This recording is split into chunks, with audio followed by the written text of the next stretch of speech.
Hi, I'm Tim Sales. How do you determine what is valuable information? Do all authors have the same value to you? Well, of course the answer is no. Everyone knows the answer is no.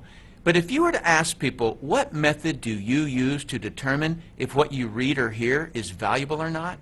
You'll get some pretty goofy answers. I had a lady actually tell me that she determines the validity of what she reads based on whether the information is balanced.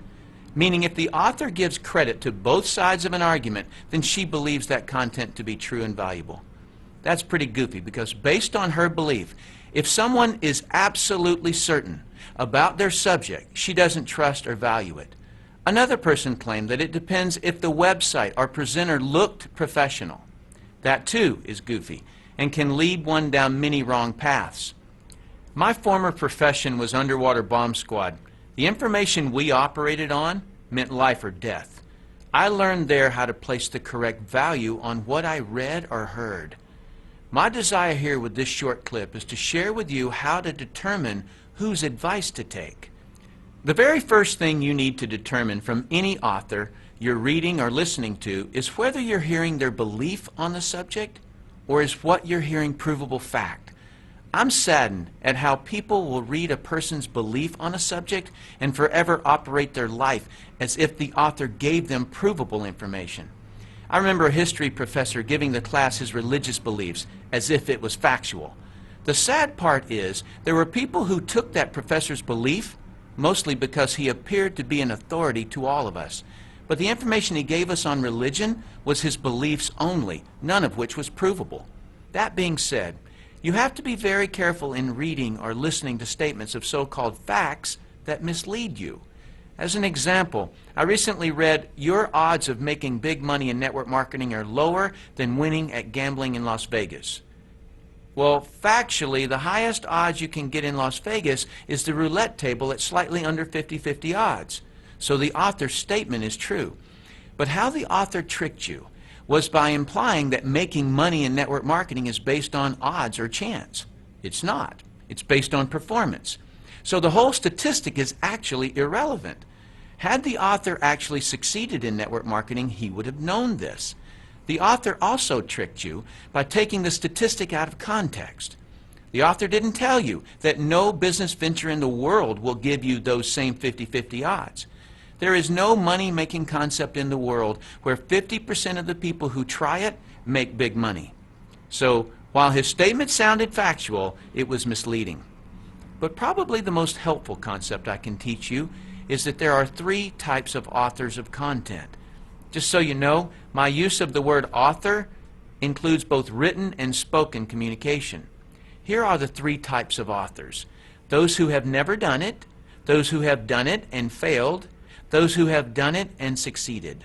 Author type number one are authors who have never done what they're writing or talking about. Newspapers, magazines, television writers, and reporters rarely have done what they're writing or talking about. Their information comes from hearsay and as an outsider looking in. Many attorneys, professors, parents, and in-laws give advice on subjects they've never done. The majority of the books at the bookstore are from authors who have never done what they're writing and talking about. They can write or speak about it, but cannot succeed at doing it. Their advice is rarely sound because it's based on invention, another person's information, or hearsay. This problem is compounded when an author simply repeats something they heard from the media. Now there are two layers of people who can't do what it is they're talking about, but think they know something about it. Authors who have never done what it is that they're writing about or who have never succeeded at it cannot possibly place the correct importance on the subject. You can always identify authors who have never done it because their content is slightly or grossly off the correct subject. As an example, I read a web article claiming that multi-level marketing success was mathematically impossible.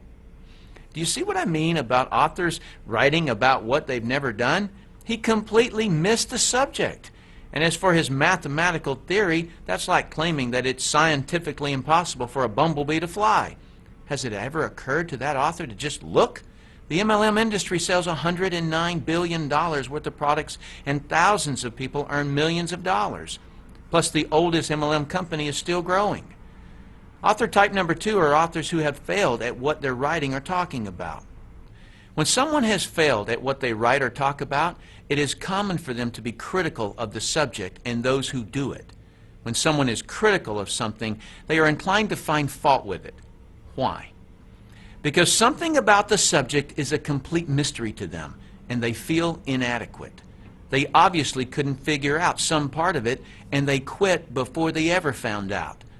Take, for example, a person who wanted to be a real estate investor but failed at it.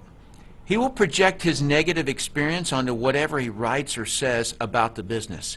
He'll typically write and talk about what's hard, wrong, or dangerous about real estate. Why? Because he never figured it out, and someone who succeeds at it proves his inadequacy on the subject of real estate. His worst nightmare is people succeeding at real estate investing. His negativity may focus on the aspect of real estate investing that caused him to fail, but more than likely he doesn't know why he failed. So he tries to make everything about real estate wrong, including anyone who does real estate. Just a warning, on every subject there are more people that quit at it than people who succeed. So you may find much more negative information about your subject than positive information. Do not take advice from authors who have quit at what they write or talk about. They are resentful and do not want you to succeed where they failed. Others' success only proves their inadequacy. They may claim that they only want to protect you, but in reality, they only want to protect themselves from a sense of failure by preventing you from trying and succeeding. Author type number 3 are authors who have succeeded at what they're writing and talking about. If an author has succeeded at what they are writing or talking about, they are a valuable asset to you, and their advice is worth listening to. They know what is important and what is not important about the subject. If you hear information from author type 1 or 2 that concerns you, ask author type 3 to explain it to you. They will be able to explain things and categorize the information so that it's logical. Please note that there is a vast difference between someone who has been successful at their subject and someone who has been merely educated about it. Just because a person has studied a subject or has been doing the subject for 20 years doesn't mean they can successfully do it. A beautician can study all about hair. That doesn't mean she can cut hair to her client's satisfaction. A psychiatrist may have been able to listen to her teachers and may have been able to read the required textbooks and may have even been able to pass the state board examination on the subject. But can she fix another person's problems? If she can't, don't take her advice. A student who has been educated on a subject has only proven that she can be a successful student. She has not proven that she can successfully perform in the subject. The person you should accept advice from on a subject you're researching is the person who has gotten the results you desire. If you want to succeed, take the advice of those who have been successful. In conclusion, the easiest advice in the world to give or receive in business or money-making ventures is don't do it. But keep this idea in your mind about money. The most amount of money you'll ever lose is the amount you'll never make. Let's say you're looking at a business where you can make $1 million a year that requires an investment of a few $1,000s. There are people making that amount in the business you're researching, but someone gives you the simple advice of don't do it. So you don't. You may think you saved a few $1,000s, but what you really lost was $1 million a year. The cost of that poor advice you took was way more expensive than the few $1,000s you saved. If you read a website or listen to someone that is recommending you not do a particular business, just ask them for a better alternative where the same return is available. And of course, don't take their advice unless they've succeeded in the business they're recommending. I personally do not have a stake in what you choose to do in network marketing. But being someone who has been financially successful, it's heartbreaking to me how many people are stopped or derailed by some author who doesn't know what they're talking about and shouldn't be giving advice on something they haven't been able to succeed at. Thanks for watching this clip. I hope this information helps you to determine whose advice to take. I'm Tim Sales.